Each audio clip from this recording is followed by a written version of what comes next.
السلام علیکم ورحمۃ اللہ وبرکاتہ۔ تمام معزز دوستوں کو انفارمیشن پوائنٹ کے پلیٹ فارم پر ایک دفعہ پھر خوش آمدید کہتے ہیں۔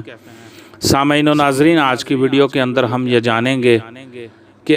مخلوق کے شر سے بچنے کا کون سا نبوی وظیفہ ہے۔ تو سامعین و ناظرین، مشہور زمانہ کتاب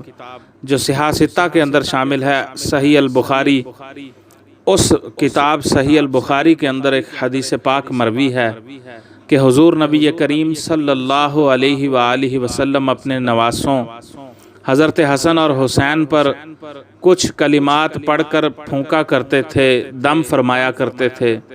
اور ساتھ میں یہ بھی فرماتے تھے کہ یہ تمہارے جد امجد حضرت ابراہیم علیہ السلام بھی اپنے بیٹوں یوسف اور اسحاق پر اسی طرح دم پڑا کرتے تھے، اپنے بیٹوں یعقوب اور اسحاق پر بھی اسی طرح دم پڑا کرتے تھے۔ تو وہ کون سا دم ہے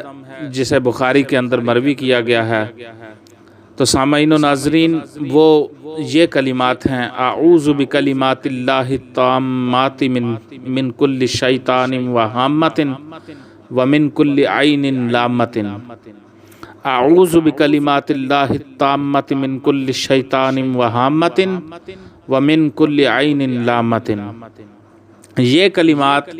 اللہ کے پیارے رسول صلی اللہ علیہ وسلم پڑھ کر اپنے نواسوں امام حسن اور حسین رضی اللہ عنہما پر پھونکا کرتے تھے، اور ساتھ میں یہ ارشاد بھی فرمایا کرتے تھے کہ تمہارے جد امجد ابراہیم علیہ السلام بھی اپنے بیٹوں پر، اپنے دونوں بیٹوں پر یہ دم پڑا کرتے تھے۔ اور اس کا فائدہ یہ ہے کہ اس سے انسان جو ہے، انسان کے بچے جو ہیں، انسان یا جس پر یہ دم پڑھ کر پھونکا جائے، وہ مخلوق کے شر سے محفوظ رہتا ہے، مخلوق کے شر سے اللہ پاک اس کو محفوظ رکھتے ہیں۔ سامعین و ناظرین، اگر آپ کو ہماری ویڈیوز پسند آئیں تو براہ مہربانی ان ویڈیوز کو لائک کیجئے، شیئر کیجئے، اور ہمارے چینل کو سبسکرائب ضرور کیجئے،